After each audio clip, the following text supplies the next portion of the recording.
Hello, everyone. This is Gail Estella, and welcome to the Gail Estella Survival Podcast. Here's where we turn pain into purpose, because survival isn't a whisper, it's a roar.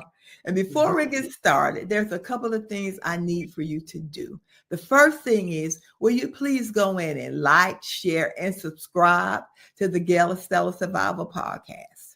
Secondly, where are you tuning in from? I'm here in Aiken, South Carolina. Put in the comment box below where you're tuning in from. Are you following me on all of my social media platforms? If not, please do so at Gail Estella. And lastly, have you purchased your copy of Through It All by Gail Estella? If you haven't, it's not too late. You can go to truevinepublishingcompany.org, amazon.com, or anywhere books are sold. November and December, the holidays, can be a happy time for some. It could be a sad time for others, or it could be a combination of both emotions, especially when you've lost someone that you love. So for the month of November and December, my guests will be talking about grief during the holidays. And we're going to just share our stories on how God allows us to get through the holidays, honoring the ones that we've lost. And my guest for tonight is Melissa McKnight Rouse. I met this young lady when she was 17 years old. I was her stylist. And I have had the pleasure of watching her bloom into an actionist. And she's going to tell us about that. A motivational speaker, a great wife, a great mother. And she does so many things for her community. I'm going to introduce her to you right now. Melissa. Hi, Gail. Better known to me as Erlene. How are you doing? I'm doing well. And actually, I was 13. I was young. You were 13. Oh my 13. gosh. You were, yeah. I said 17, 13. I've known you all of those years. Yes, you have.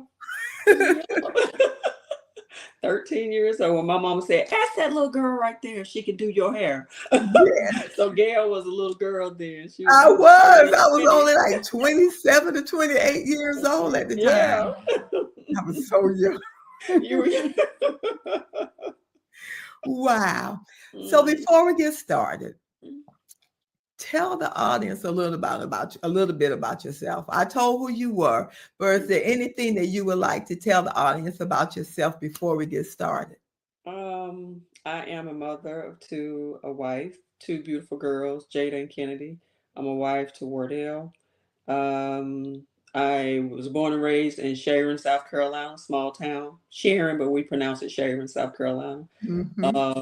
Had two loving parents. I'm a sister, I have one brother. Had an affinity for math, and I'm thankful for a teacher, Mr. Good. I always give him a shout out because he saw something in me and encouraged me to go on to school. I'm an accountant for a nationally known nonprofit organization. This is November, Mm-hmm. and Thanksgiving is coming, and Christmas is coming. And there are two important people that are missing from your table during the holidays. Do you want to tell us who those people are? Yes. My parents, Ernest and Mary McKnight. My daddy, I come from a blue collar family, proud blue collar family. My daddy was a logger, pulp wooder, if that's what you want to say, call it. My mama worked in manufacturing. So I come from humble beginnings. My dad and his brother, Uncle George McKnight, they had their own logging business. So I am from the country. And again, my mom worked in manufacturing. I grew up, 1st of May was significant to country kids. You get to go barefoot, so May 1st was when you could take your shoes off, run around barefoot. I was, I guess, for lack of a better word, tomboy. I was out there in the mud, playing mud pies, climbing trees, playing sports. I was always sports centered, athletic, um, and I was a competitor, always very, very highly competitive. And I've had to grow in that and learn how to use that as an asset, because sometimes when you're overly competitive, that can be a distraction. And some people don't, a lot of times people don't know how to handle that. So I've had to grow in my maturity in being very, very competitive, but learning how to harness that as well as how to lead and getting people up to their level that they want to reach as well as mine, and not beating myself up when things don't go as well as I thought. So my mom, I have to start if I say about my mom. My dad was a very, very quiet man. My mom was the more the spirited one. So I think I'm a mixture of them. I am really a very, for the most part, a lot of people don't notice about me, but I'm an introvert. Sometimes I'm more of an introvert than I am extrovert. I rejuvenate because that is how you rejuvenate. I rejuvenate by sometimes being in my room, just being by myself. I like that. So my dad was probably more that, and my mom was more the extrovert, loving, Hmm. hugger bear. People loved her hug. She loved to hug. And they were just encouraging. Growing up, my mom, with her being the most vocal one, she always encouraged me to do what I wanted to do, and don't let anything stop you. She was always go for it.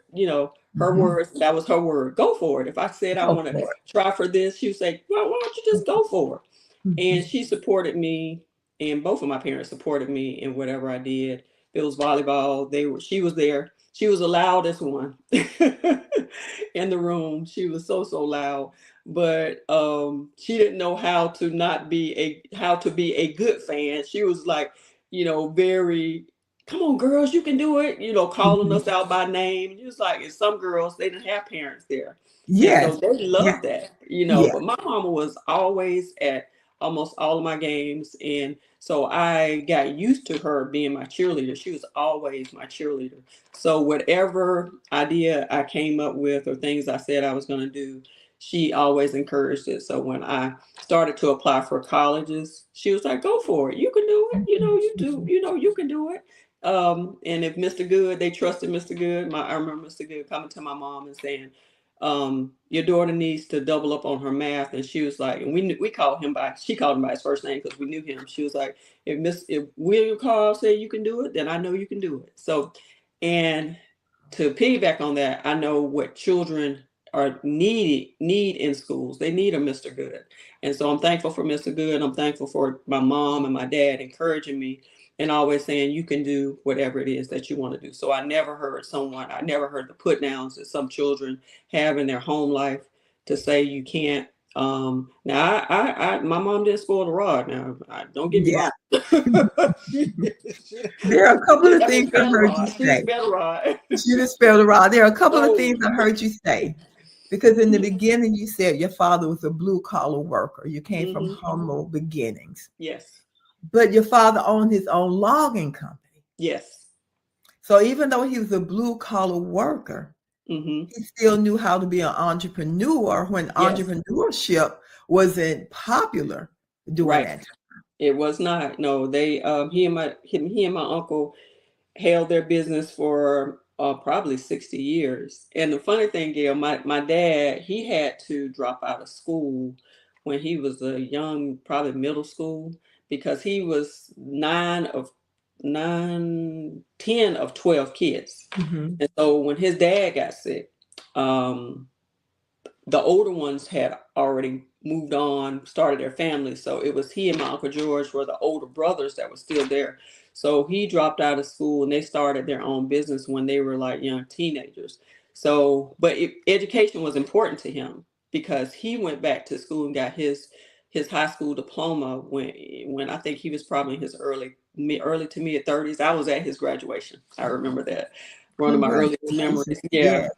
So, yeah, education was important for him, and I always wonder what he could do, if he really truly had a formal education. Yes. One thing Yeah. he imparted in me, I think is probably why I lean towards accounting and math.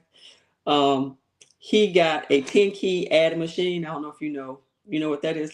It's like a got the it's an old school where you calculate in the Yes, number. yes, yes. Yeah. Hmm. So when I was probably like in elementary school, he got one of those adding machines, and I was his calculator.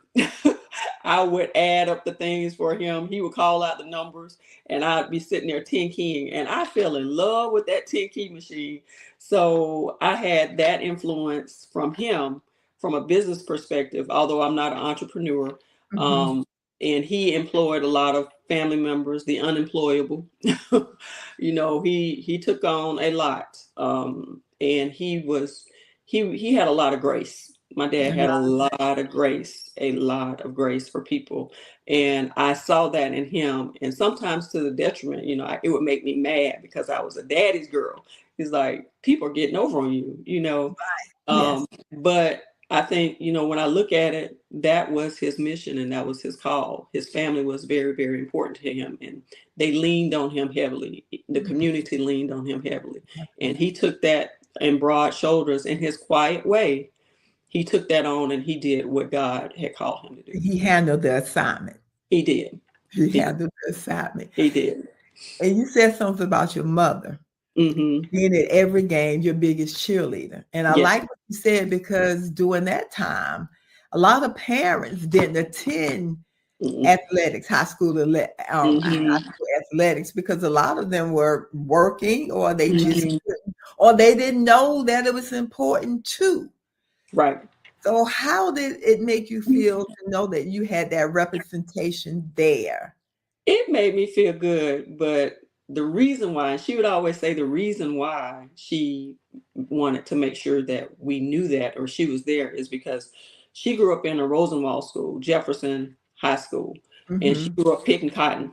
And so for the first, I say, 6 to 8 weeks of school in the fall, this time right now, they were missing school because they had to pick cotton. And Yes. so she said she made a vow when she was a young girl, and she would say, if I ever had kids, they won't miss school because they got to pick cotton.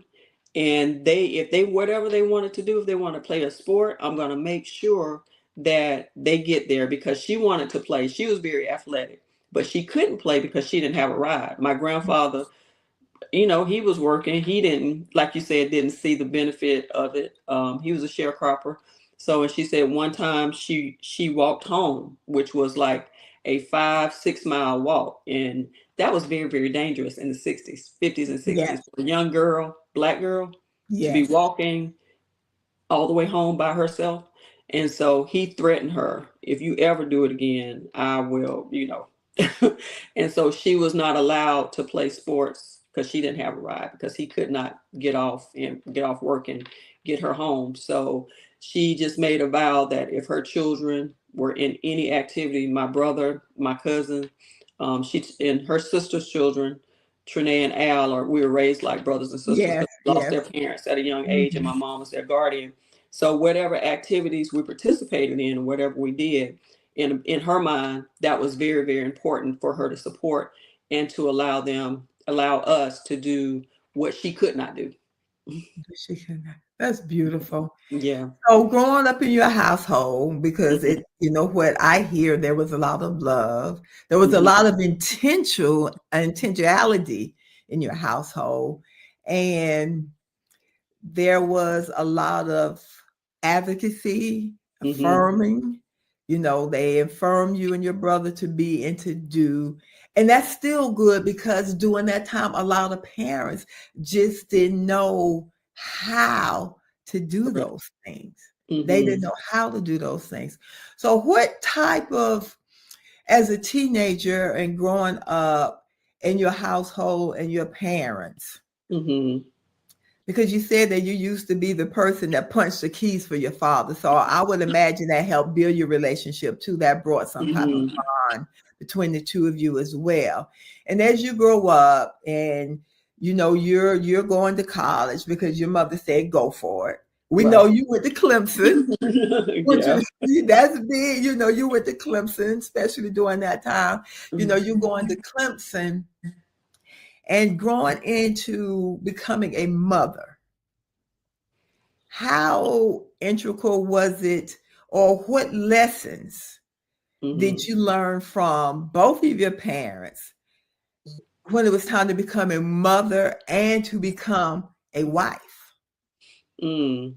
Well, I will say from as far as a mother, I took those lessons strongly that I support my children in whatever endeavor, whether it's sports, academics, um, but that and to encourage them to know that they are a student athlete. So when they played sports, I made sure that they were well rounded and tried more than just sports. I think Mhm. as a parent, it's imperative that we find what makes our children tick.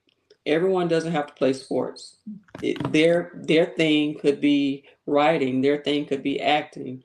And so I let them try a lot of different things. If I heard about something, I would say, you want to try this? Do you Mhm. want to try that? So yes, people see Jada and Kennedy playing sports, but they tried a lot of things where Kennedy was an awesome swimmer, so probably swimming was probably ended up being would have been her first sport, but volleyball just kind of landed in her Mhm. lap. But anything that I heard, Girls on the Run, writing club or math club, I said, well, encouraging them to try to do different things so that they're well rounded. Yeah. So dance. We even tried gymnastics with those long legs. That just didn't Mhm. work out, but I stood there and supported. Mhm. you know, I knew it wasn't gonna work, but hey, if she want to try gymnastics, Yes, go I ahead let and her try try it. let Yes. her try let her try gymnastics. So it was important for me as a mom to listen because my mom would say to me, you're so patient. Because I will say, my mom, she didn't in her older age, everybody saw that patient side, but because she was she wanted the best for us so much. She said she didn't know how to harness that. Um, Yes. and so I made it important that I just wasn't a fusser. I wanted to listen and try to have more of a back and forth communication with my children instead of a Yes. one way. Because Yes. my mom was Because a old lot school. of us Most of didn't it, get that in our mom, households either. right. Yeah. Most of it was one way. It was not a two-way communication. Yes. Yes. Yes. So I wanted my children to somewhat have a voice, but be respectful. Does that make sense? Mhm. Yeah. Yeah, So it as makes a long as they whole were lot of sense. respectful, yeah. So as long as they were respectful, we can Mhm. have a two-way It conversation. But makes sense. It makes a I lot of sense. generally I didn't have that in the 70s. We didn't have that two-way line of communication in the 70s. So I made that important. And the biggest compliment she said to me, one of the biggest compliments was that you are a good mother. You are a very good mother, and I'm so proud of how you're raising your children. So that was extreme compliment to me that she saw Mhm. that. Yeah. You are a good mother. Do Hmm. you feel still today that you are a good mother? I mean, I try my best. Yeah. I try to, be a listening ear now that my kids are older. I mean, Yes. it's less mothering, it's more guidance. You know, Got it.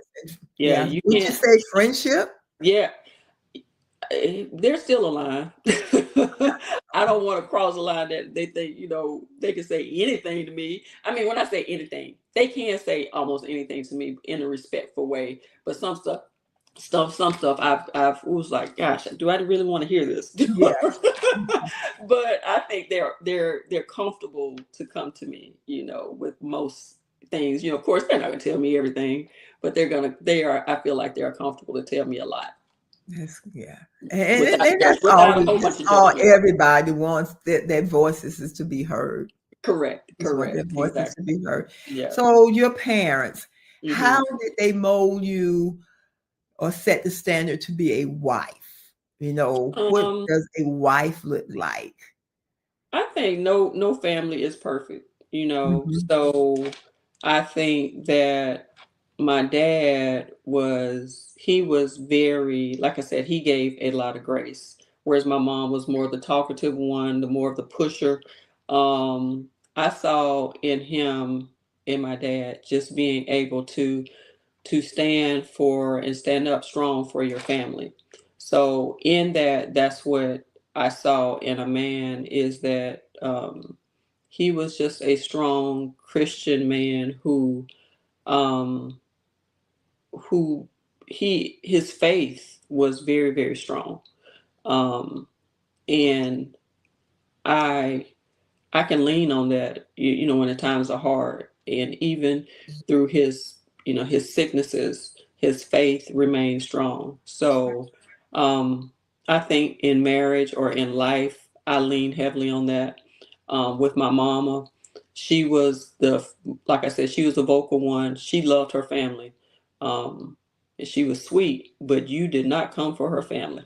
Yes. If you Yes. came for her family, you were about to get it. And so, whereas my daddy was not the very vocal one, but when she saw something going awry with him or someone taking too much advantage, she let it rip. so, so some people got the end of that, Got the and wrath rightly of so. it. They got the wrath. Yes, they got the wrath of that, and rightly Oh, so. So that was her boo, as she said, that was her boo. Um, yes. and so she would stand up and stand strong beside her Ernest. So and Beside her boo. her, Ernest. Yeah, Hmm. I love Yeah. it.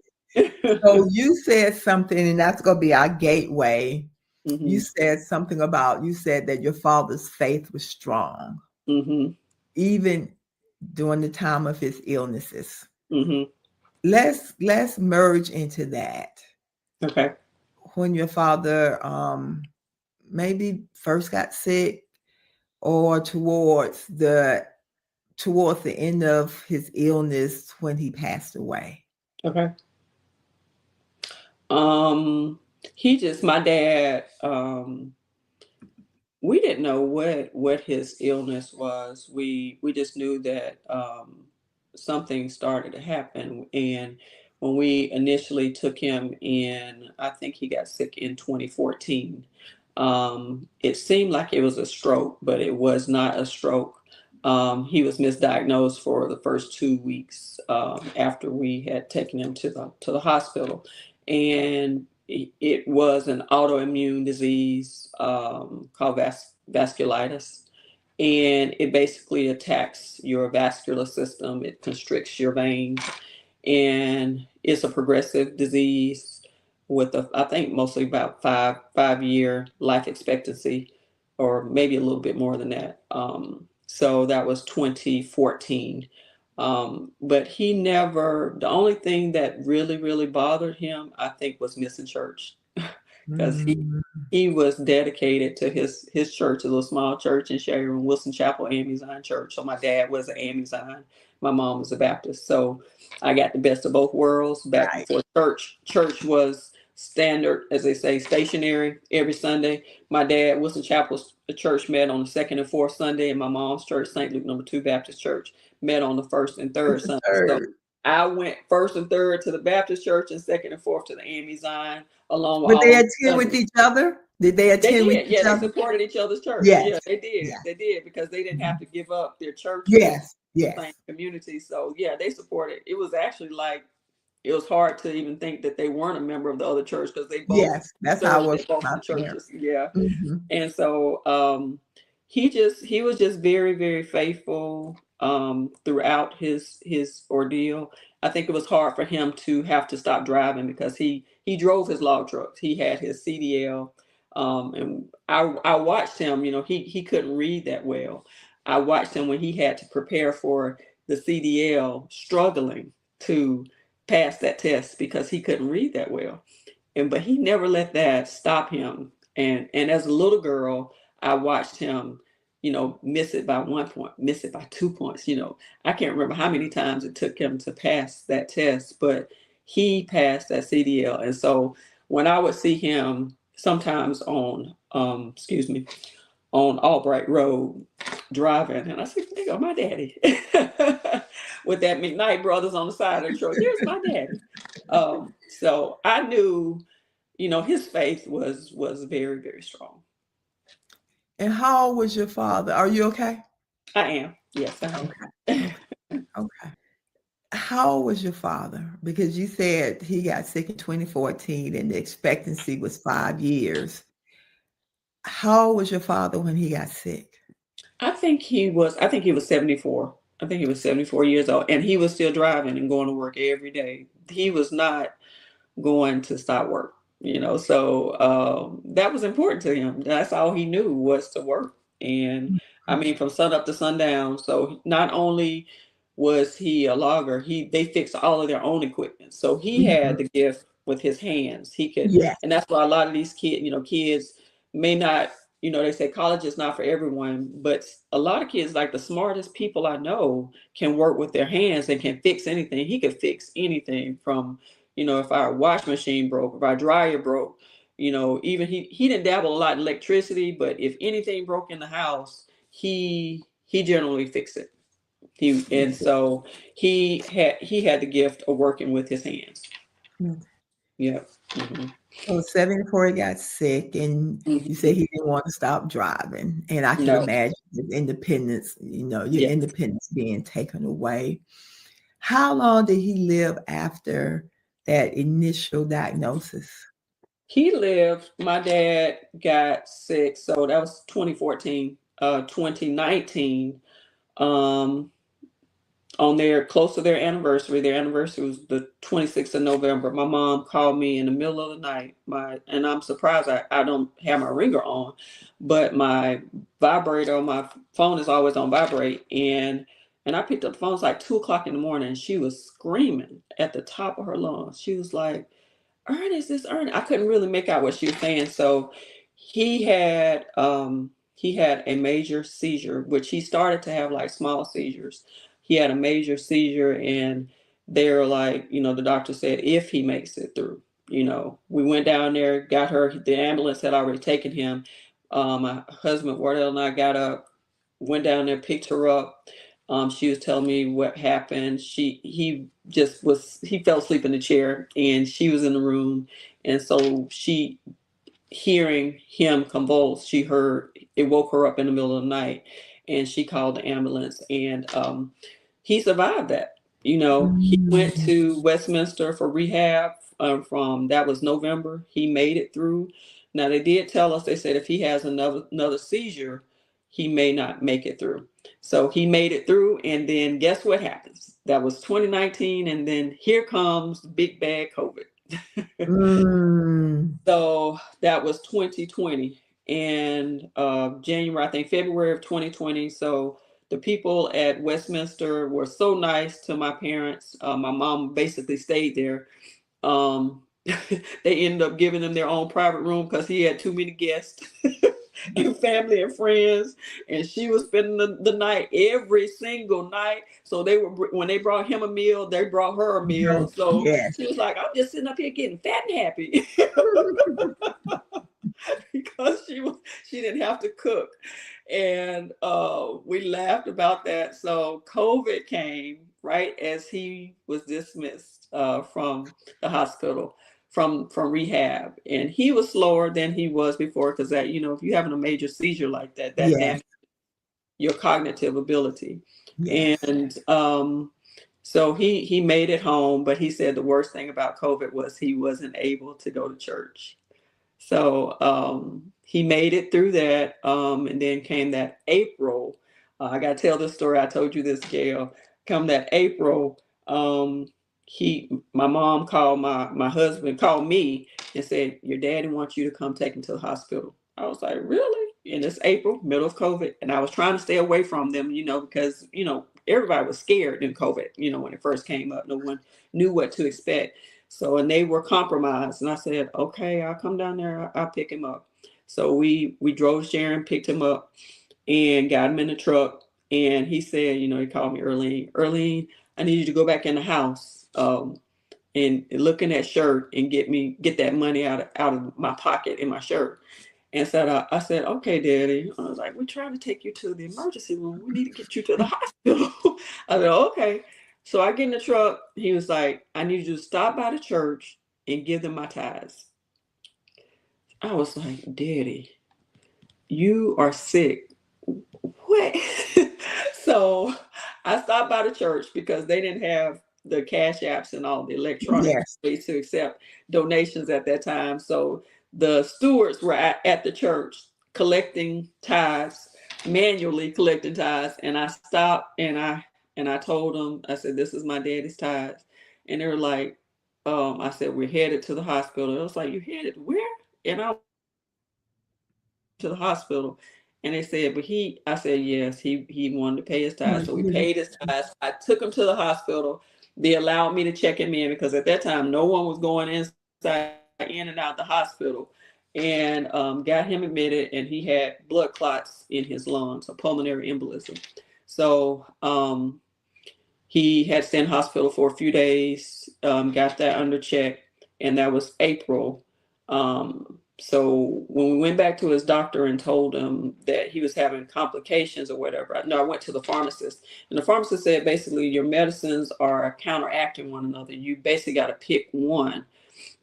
It's either the anti-seizure or the pulmonary or the blood clotting agents.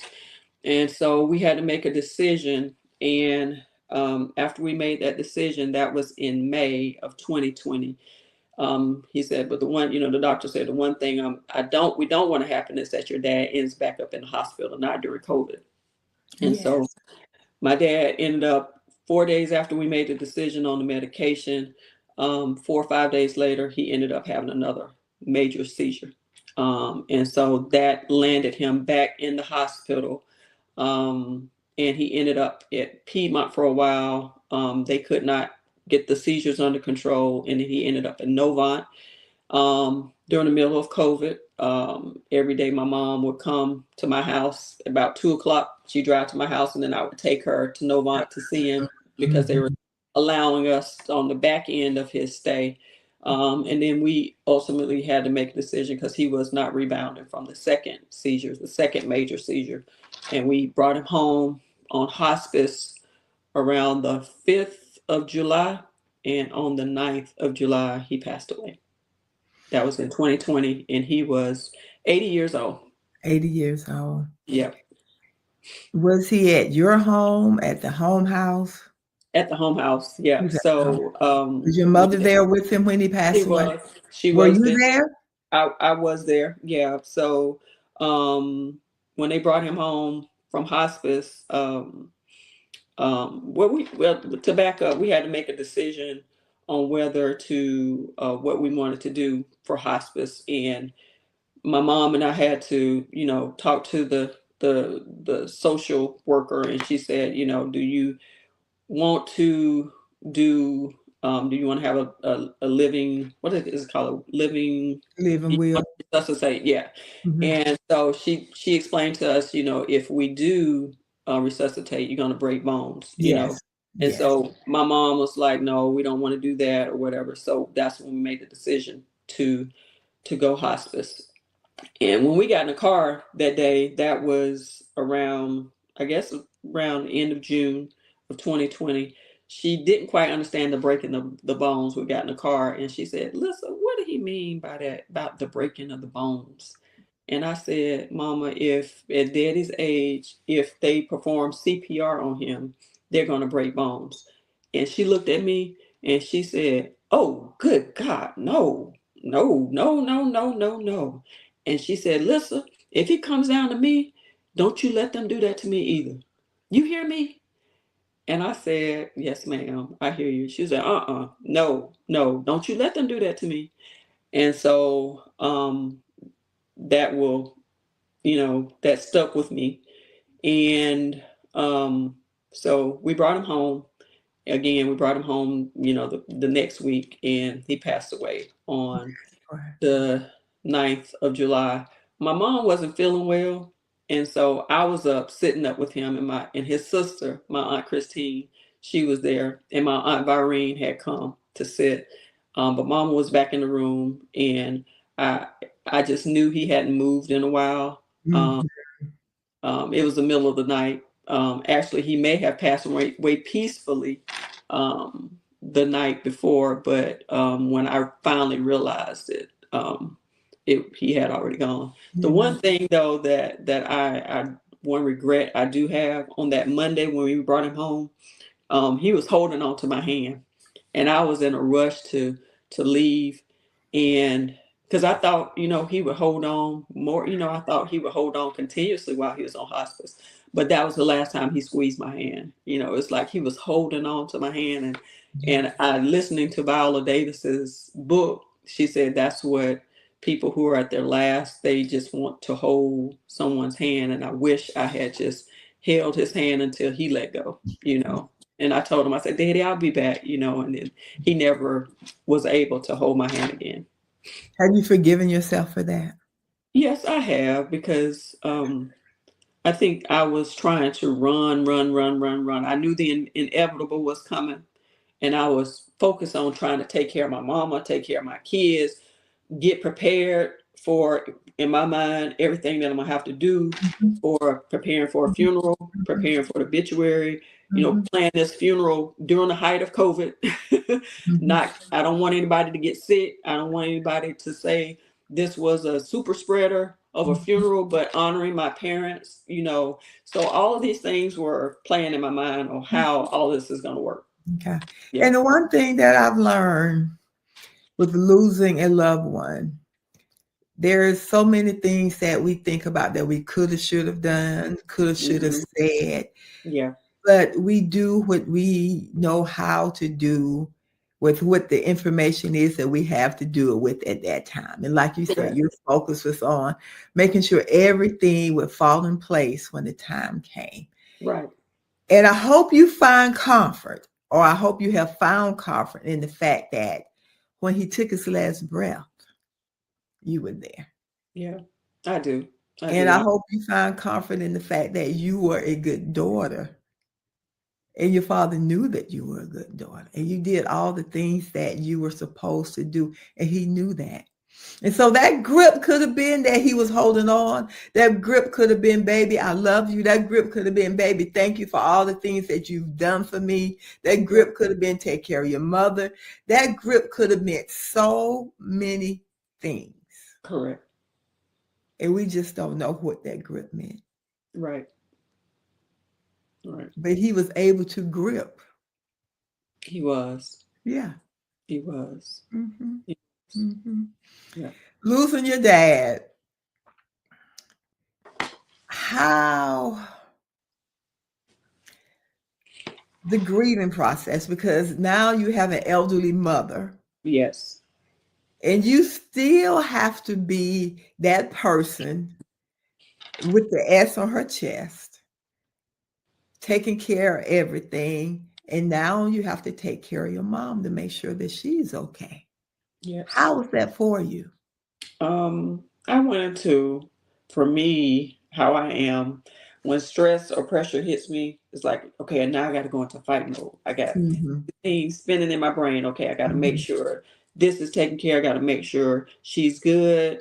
She's gonna come, in my brain. She's gonna come live with me for the next 2, 3 months until she's okay with being at home by herself. She's never lived alone.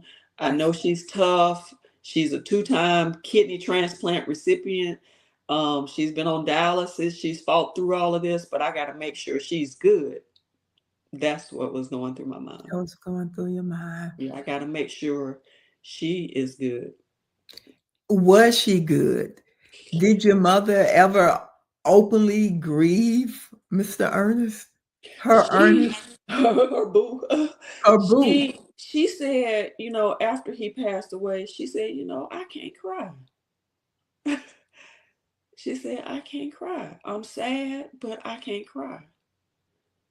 So I don't know what that was. I think she was really, really sad, but she just kept saying, I just can't cry. I don't know why I can't cry. So the tears never fell for her. I think she was trying to figure out life. Yeah. She never expressed that she wanted to go. It wasn't anything like that. And like some people just get so, she was a bubbly, bubbly person. So having all the people around, that was good for her. Um, and she enjoyed that.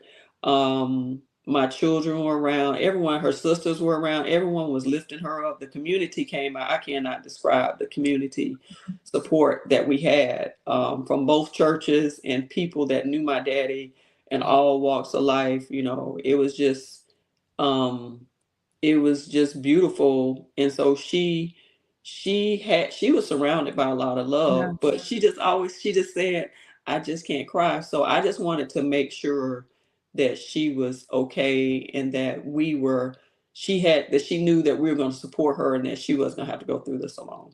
Because something happened soon after your father died. And I Yes, hear you saying your mother said she couldn't cry.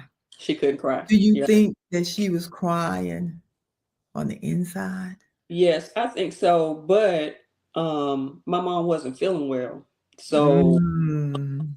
in June, while my dad was in the hospital, my mom also ended up in the hospital during COVID. She complained about her her esophagus and her stomach hurting, and she couldn't eat. She was unable to eat, and she said, like, it's like something just hurts right here. And Mhm. so when my dad was in the hospital, he was admitted in May. She was admitted for a weekend in June, and they didn't see anything. So she just said she just didn't feel well. And the day of his funeral, my aunt spent the night, and I was at home, trying to prepare, get my family ready. I was trying to get her ready, and or get things, the small things ready. And then when I went down to get her dressed that morning, she just looked at me and she said, Lissa, she said, I promise you, she said, if this weren't Ernest's funeral, I wouldn't go. I feel that bad. And I said, Mama, we're just gonna get through the day. We're just gonna get through this day. I said, let me slip your shoes on. And I still wear her the shoes that she wore. I wear these. She has some little, what are these, Allegria shoes. They're nursing shoes and sandals. And I slid her slides on, put her hat on her head because she wasn't going to join church, I think, without a hat. She was a hat lady, many, many, many, many hats. And so we got her to the funeral. She was not feeling well at all, at all. And mind you, it was an outdoor funeral. I had a beautiful service for him. I honor him by having all of the blue collar workers, the men that logged in the community, black, white, yellow, purple, whoever logged, or his processional was led by loggers, all the log trucks. And I think we probably had about at least 10 to 20 log trucks in his procession that led his procession. So she was proud of that. She was just happy and smiling when she could, but I remember her leaning on on a tombstone because it was outside. But we just made it through the day, and that was on that Saturday. She sat down most of the time, and I remember seeing some people trying to get her to eat, and she just said, I just can't swallow, I just can't get anything down. So that Monday, that was that Saturday, Sunday, people dispersed. I spent the night with her on that. I think I spent the night that night, or maybe I spent the night on that Sunday night because I wanted to make sure she was good, just the two of us there. Mhm. And she was complaining on that Monday morning, and that she just didn't feel well. And I checked her blood pressure. Her blood pressure was really, really low. I thought maybe they had mixed up her medication. And so I took her to the emergency room again, and they got her admitted to the hospital during COVID. And so about that Tuesday, um, I started getting phone calls that they see something. And I was like, okay, what is it that you see?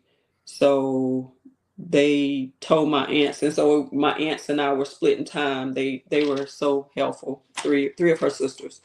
They told me that they see a tumor in her stomach or in her tract, and I was like, what? I thought it was just stress. Yes. Honestly, I thought it Yes. was that my daddy had been sick all this time. I thought it was stress. And then on that Thursday, I believe, like that Thursday, so one doctor said it was a tumor, it was terminal. I was like, what? What are you talking about? Mhm. So So how was that with you still grieving your dad that Yeah, only and that's died been my days dad. before.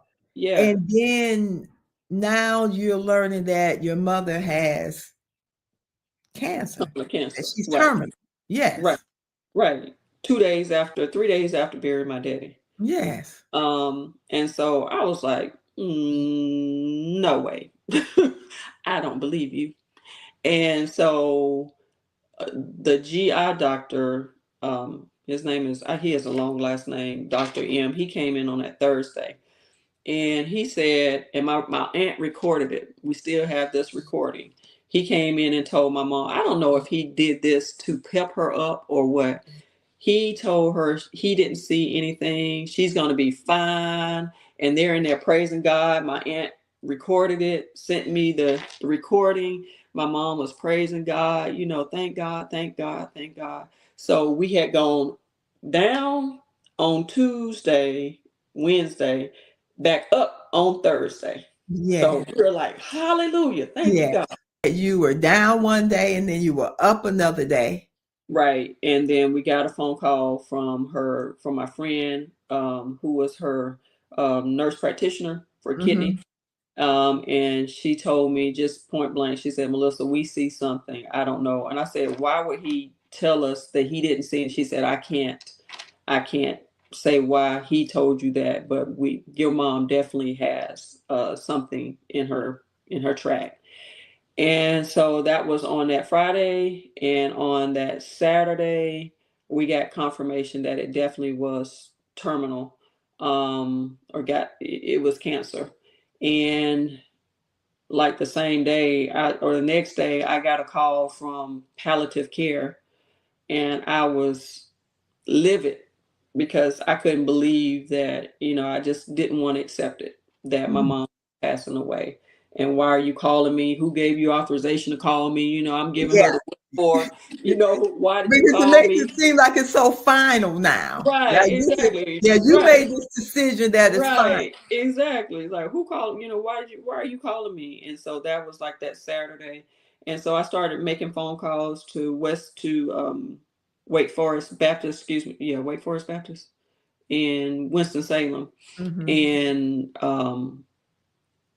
and begged them basically to take my mom because she was a 2-time kidney transplant recipient through their hospital, and I knew their stake was high to accept her because they want to keep all of their they want to get their numbers. It's a numbers game. They want to Yes, keep their yes. transplant recipients Hmm. um, lives As long, there, yeah. as long Hmm. as possible. So they agreed finally after some prodding and begging. They agreed to see her on that Friday. And so when I walked in the room that morning, my aunts had spent the night. It was like she had changed. The last thing she said to me actually was that Wednesday. Um, I was crying, I was upset, and my aunt was there. And my mama told my aunt, hold her, Dora, hold her. And so she was still looking out for me, even in her terminal state. And on that Friday, again, going back that Friday, when we attempted to take her to Wake Forest, to Winston-Salem to be seen, she passed away in my car. You just lost your father. You were there with him when he passed. And what you thought again you were doing to help save and to prepare to make things better, Hmm. your mom passed away in the car. Yeah. And How? while she was passing away, my husband was like, it was shift change, and he was like asking one of the nurses, basically screaming at one of the nurses to come help her, do CPR. And remember that conversation that we'd already had about my daddy breaking the bones and doing CPR. Yes. And I told him no, she didn't want that. She did not want that. So she passed away in my car. How was that for you? That was hard. That was very hard. I played it over in my brain. The palliative care person who tried to convince me she gently tried to tell me to take my mom home. I wasn't hearing it because not in a mean way. I wasn't mean to her. I was just like, no, I can't. I just could not accept that I was losing my daddy and then flipping right back around and I was going to Mhm, lose my mama. mhm. Um, and I wasn't going to get the opportunity to try to fix it. God didn't need my help. Are you a fixer? I am, but God didn't need my help. He didn't. He didn't. Mm-mm. And I think what you did was love. I think what you did was instinctual. And we do what we feel we need to do again to Yeah, save the ones that we love. You know, yes, sometimes it could be denial. I Sometimes was. it's the need that we need this for us or we need them to remain here for us. And then if you love someone, you just do everything in your power that you can to save them. Yes, And yeah, and, and that's what you were doing. right. And you know, and even if it would have been palliative care, who Hmm. knows what have happened then? You know, Right. because I played the tape a million times in my head, decisions that I made concerning Asia. Hmm. But again, we're not God. We're not. We're not God. So you had to bury your mother. I Yep. mean, bury your father. Then you had to bury your mother. Where did the strength come from? Because you told us earlier that you were competitive. You said that your father was a resilient man, Hmm. and your mother was that person that she was determined to be and to do. So what I'm feeling and hearing is that all of those good attributes that you told us about your parents, you needed them at that time. I did. I did. I needed my faith. Strongly needed my faith. I mean, um, was I angry? Yes, Hmm. because I didn't What did get that anger look like? And action. who are you angry with? I was angry at God. I was angry at, you know, and I'm political. I'm just like, I won't say any names. I was like, this man is so evil. And my parents were good, Mhm. Mhm. trying to do Mhm. right by people, trying to Mhm. be nice to people. Mhm. And you got people who want to put their foot on people's necks and just put people down. I'm just like, how? How and why? Why why couldn't they make a difference in their way to help the world be a better Mhm. place? Mhm. So that's where I was. That's So where did you ask God, mhm. did you ever ask God, why would you take two people away from me at one time? Because Yes. you're good. You know, you Mhm. talk about your parents being good, you're good.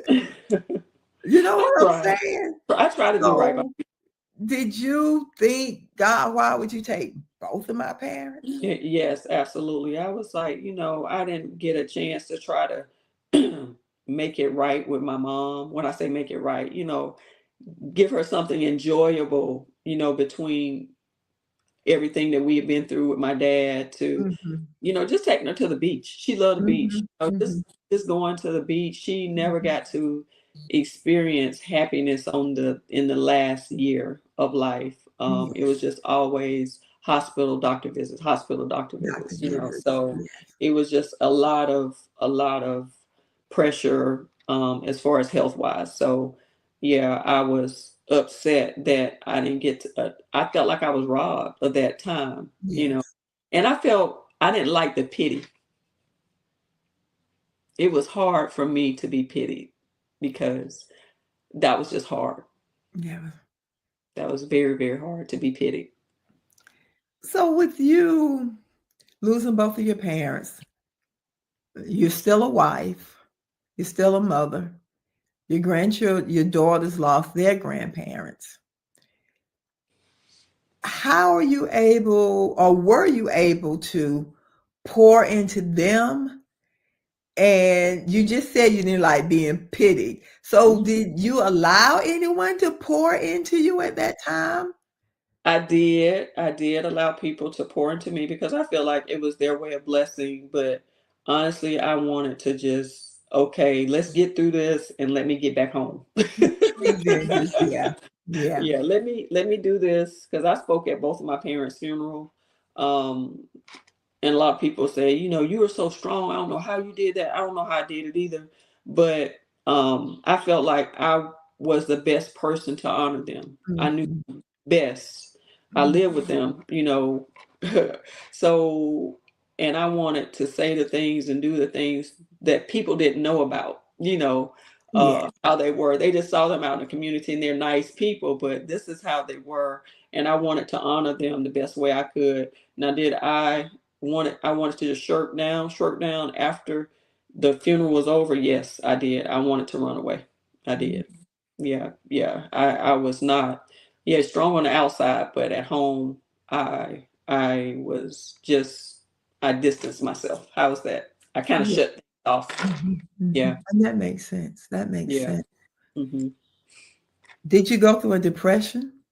Yes, absolutely. Mhm, Absolutely. Yes, mhm. it was hard to bounce back. And even I still have my bouts, and it's been 5.5 years Yeah, and that's later. understandable. Yeah, the least little thing can make you think back A on trigger. that moment. Mhm, Yeah, mhm. that moment. It could be a smell, it could be a song, it could be anything, but I know my God is a sustainer. He is a sustainer. So let's move into this area because you Mhm. said the least little thing can be, a reminder or a trigger. So you Mhm. had two parents that you had to experience the first with at the same time. Mhm. And since we're talking about grief during the holidays, Mhm. how have the holidays been for you? And especially that first one. Mhm. And have they gotten easier? Have they gotten better? Or you tell me. I would say it's gotten easier over throughout the years, but that first one was rough. It's Mhm, mainly Thanksgiving. Thanksgiving was our big holiday. That's the one mhm, my parents loved the most. And for my dad, he just loved family being around. Christmas, we like Christmas, but my extended family generally didn't get together at Christmas. We did before my grandmother passed away years ago, but Thanksgiving is when we shared the most. So that first Thanksgiving, I had to get away. I went to DC, or I went to Baltimore area. I think my best friend, she she lived in Bowie, Maryland. So we chose to go to Bowie to celebrate Thanksgiving that year. I just needed to get out of town, actually. So that was that first year. Was it the same? No, it wasn't. And so the next year I said, you know what? I need to honor my mom and my dad. It was their favorite holiday. So I was like, pick yourself up and mhm. make the best of it. So I did that in 21, was to do it the way that they do it. And so now I just try to make sure that Thanksgiving is very special. And what other ways do you honor your parents? I honor my parents by, out of your pain comes your passion and your purpose. Um, and that was telling their stories. So people say, when I get up and talk about the stories that tell, is really the stories that I primarily heard from my mama. My daddy talked a Mhm. little bit. My mom just told her stories and growing up sharecropping, going to an all black school, how things were not nice. Those were not the good days. They made the best of the situation, but that was a struggle.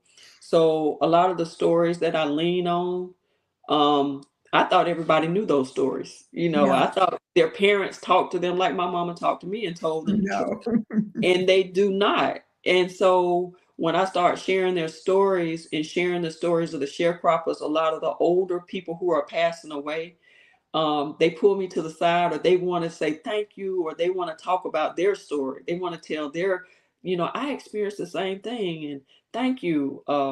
And my mom always told me, whatever you do, Lissa, just be real, whatever you do. And so in my speaking, yes, it's real. And a lot of people, black and white, lot, not I would say a lot, some are not comfortable with the way I deliver. But I feel like in order to honor them, I need to be honest and I need to be encouraging, just like my mama was for me, that we can do and we can be whatever it is that we want to be. And we can. And you are teaching us that. You are showing us that. You are educating us. Because you said you came from a small community, Sharon. Mhm. Sharon? Yeah, Sharon. Sharon. You came from a small community. But what you're doing, you are giving us so much education. You're teaching us about the injustices of the world right now. You're empowering the community. You're doing so much, and your stories are so relevant because I remember we were at an event, and I think his name was, tell me the Robert person's Smalls. name. Robert Smalls. Robert Robert Smalls. Smalls. And I Mhm. remember calling you, and I was in church, and I'm like, Erlene, guess I showed you the screenshot of him. And I went to Hilton Head, and they had a tribute to him. And so I've learned from you. So what you're doing, regardless of your deliverance, Mhm. and when we think about being authentic, Mhm. stay true to who you are. Yeah. Your deliverance is your deliverance. It may not be good for everybody, and it may hurt some people's feelings, but as long as you know your intentions are pure, Yes. continue doing what you're doing. And so, community actionist, Mhm. is that what I just described? I think an action is, I want to bring people to action because if you're active, I guess I want people to be educated enough to where they can move in their own action, whatever that looks. Mm, You don't have to do what I'm doing. If you just encourage some people to register to vote and educate them on the importance of voting, you have committed action. But if you're just listening and you're not going to do anything with it, then I don't feel like I have moved you to action. So I want to move people to action so that they're not just sitting around fussing and complaining, because it's not enough for us to fuss and complain. We have got to do something. And your something doesn't have to look like my something. It doesn't have to look mhm. like Gail's something, but it has to be something. Even if you're telling your story, tell your story, especially our older generation, where they have seen and done some things and they have wisdom within their soul. Share that, impart that to our younger generation so that they understand and they're not bamboozled into thinking and believing anything that comes along. Because if you know and you understand yourself and you understand your history, then no one can change that. And no one can fool you into believing something is real when you know it's not real. I like that. So basically, we all have a purpose, we all have a calling, Mhm. and we all have a reason to move in action, Move in action, yes. regardless of what it Hmm. is. Right. This has been good. Losing both of your parents, Hmm. you're still here. How has their death made you a better person, a better wife, and a better mother? And we're going to close with that answer. Hmm. I think losing my parents has made me be more in tune to others who have lost whatever their loss is. Sometimes you don't quite understand it until you experience it for yourself. So it has made me more compassionate. It has made me more offer more grace Mm, to others, and more time. Um, and there again, you sometimes you don't understand it until you witness whatever you witness for yourself. So in losing them, it has made me step up harder, um, because after losing my mom and hearing people in the nation basically telling us to shut up and dribble, that to me was a poke, because you're telling my mom and my dad's story, their lives didn't matter, and that what they went through, they need to just shut up and accept it. yes. So I'm going to forever always try to remind people that their lives did matter. What they went through mattered, and it makes us who we are. Because if you don't know what we went through, then there's nothing to celebrate, Yes. right? So we've got to celebrate and honor those who have taken the charge and who have the shoulders that I stand on are broad. And so I've got to make sure that everything that I do, that when I get up and speak, or when I try to impart into others, that we are not victims, we are survivors. And we have a purpose in life, and we can overcome any obstacle that is placed before us. I like that. Part two to the question: how has it made you a better wife, and a better mother? Oh, I'm sorry. Yes, better wife and mother. To be, I would say,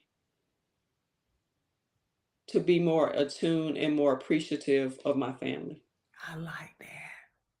Yeah, to be more appreciative of the time that we share, and to make every moment count, you know. Intentional. So intentional, right? Be very intentional on what it is that we're doing, and making sure that I am present and available, because there were a lot of times where, I got to do this, I got to do that, I got to work, I got to blah blah blah blah blah. So I'm being very more intentional, right? Good word, Gail. Intentional on making sure that I'm not putting them on the back burner.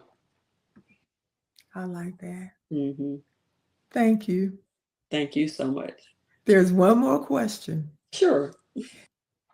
This is the Gail Estella Survival Podcast. Tell the audience three things that has helped you to survive. Three things that have helped me to survive is, number one, my faith in God. Mhm. Um, I could not be anywhere without my faith in God and my prayer life. Number two, my family have supported me and encouraged me to keep running the race.